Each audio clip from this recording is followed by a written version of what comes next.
আমাদের হার্টকে সুস্থ রাখা কিন্তু মোটেই কঠিন কোনো কাজ নয়। আর জানেন, এর আসল রহস্যটা কিন্তু লুকিয়ে আছে আমাদের প্রতিদিনের খাবার প্লেটে। তো চলুন আজ জেনে নেওয়া যাক কোন খাবারগুলো আমাদের হার্টের সবচেয়ে কাছের বন্ধু হতে পারে। প্রশ্নটা খুবই সহজ তাই না, যে কিভাবে আমাদের রোজকার সাধারণ খাবারের মাধ্যমেই হার্টকে শক্তিশালী আর সতেজ রাখা সম্ভব। এই পুরো আলোচনা জুড়ে আমরা ঠিক এই প্রশ্নটারই সহজ আর প্র্যাকটিক্যাল কিছু উত্তর খুঁজে বের করার চেষ্টা করব। আচ্ছা, তাহলে একদম শুরু থেকে শুরু করা যাক।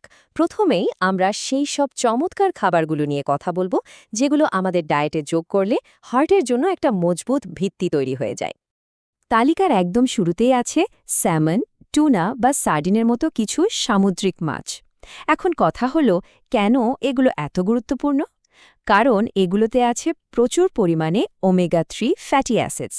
আর এই ওমেগা-3 কিন্তু সরাসরি আমাদের রক্তে যে খারাপ কোলেস্টেরল বা এলডিএল থাকে সেটাকে কমাতে সাহায্য করে।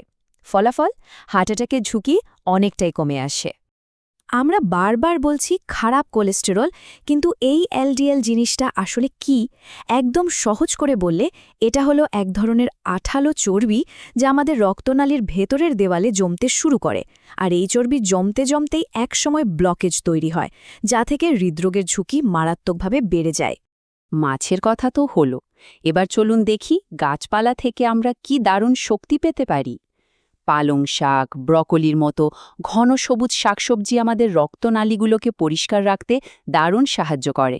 আর অন্যদিকে আপেল, কমলা বা যে কোনো ধরনের বেরি জাতীয় ফলমূল ব্লাড প্রেশারকে নিয়ন্ত্রণে রাখতে খুব ভালো কাজ করে। এবার আসি ফাইবার আর প্রোটিনের কথায়। যেমন ধরুন, সকালের নাস্তায় ওটস বা দুপুরের খাবারে ব্রাউন রাইস, এগুলোতে যে হাই কোয়ালিটি ফাইবার থাকে সেটা কোলেস্টেরল কমাতে সাহায্য করে। আর মসুর ডাল, ছোলা বা যে কোনো ধরনের শিম হল প্ল্যান্ট বেসড প্রোটিনের একটা অসাধারণ উৎস, যা হার্টের স্বাস্থ্যের জন্য খুবই ভালো। একটা কথা কিন্তু মনে রাখতে হবে, সব ফ্যাট কিন্তু খারাপ না। যেমন আখরোট, কাঠবাদাম বা অলিভ অয়েলে যে ফ্যাট থাকে সেগুলোকে বলা হয় স্বাস্থ্যকর ফ্যাট। এগুলো আমাদের হৃদযন্ত্রকে আরও শক্তিশালী করে তোলে।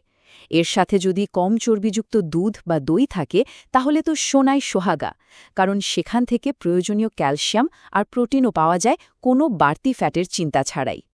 এতক্ষণ তো আমরা জানলাম যে কি কি খাবার আমাদের খাদ্য তালিকায় যোগ করা উচিত। এবার চলুন একটু দেখে নিই কোন খাবারগুলো একটু মেপে খেতে হবে বা সীমিত করতে হবে। ব্যাপারটা এমন না যে এগুলো একদম খাওয়া যাবে না, বরং একটু বুঝে শুনে পরিমাণটা ঠিক রেখে খেলেই হলো। এই স্লাইডটা দেখুন, এখানে বিষয়টা খুব পরিষ্কার করে দেওয়া আছে। ভাজা পোড়া বা ফাস্ট ফুড খাবারে অতিরিক্ত লবণ, বেশি চিনি আর প্যাকেটজাত খাবারে থাকা ট্রান্স ফ্যাট, এই প্রত্যেকটি জিনিসই কিন্তু হার্টের ওপর একটা নেতিবাচক প্রভাব ফেলে।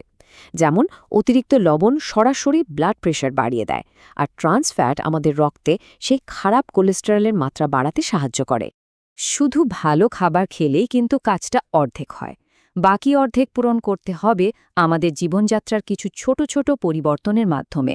ভালো খাদ্যাভ্যাসের সাথে যদি আরও কিছু অভ্যাস যোগ করা যায় তাহলে এর উপকারিতা কিন্তু বহুগুণ বেড়ে যায়। চলুন দেখি সেই অভ্যাসগুলো কি কি। আর দেখুন, এই 4টে জিনিস কিন্তু মোটেও কঠিন কিছু না। প্রতিদিন অন্তত 30 মিনিট হাঁটা, ধূমপানকে পুরোপুরি বিদায় জানানো, শরীরের ওজনটাকে নিয়ন্ত্রণে রাখা, আর মাঝে মাঝে ডাক্তারের পরামর্শে ব্লাড প্রেশার ও কোলেস্টেরল পরীক্ষা করানো। এই সহজ কটা পদক্ষেপ আপনার ডায়েটের কার্যকারিতাকে অনেক গুণ বাড়িয়ে দেবে।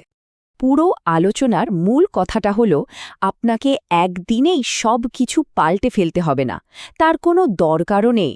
বরং ছোট ছোট ইতিবাচক পরিবর্তন দিয়ে শুরু করাটাই আসল কাজ। একটা স্বাস্থ্যকর অভ্যাস নিজের আয়ত্তে আনুন, তারপর না হয় পরেরটার দিকে মনোযোগ দিলেন। তাই এই আলোচনার শেষে নিজেকে একবার প্রশ্ন করুন তো, আজকে ঠিক এখন থেকে কোনো একটা ছোট ভালো অভ্যাস শুরু করা যায়। হতে পারে সেটা এক মুঠো বাদাম খাওয়া, অথবা বিকেলে 10 মিনিটের জন্য একটু হেঁটে আসা। শুরুটা হোক ছোট, কিন্তু শুরুটা হোক আজ থেকে।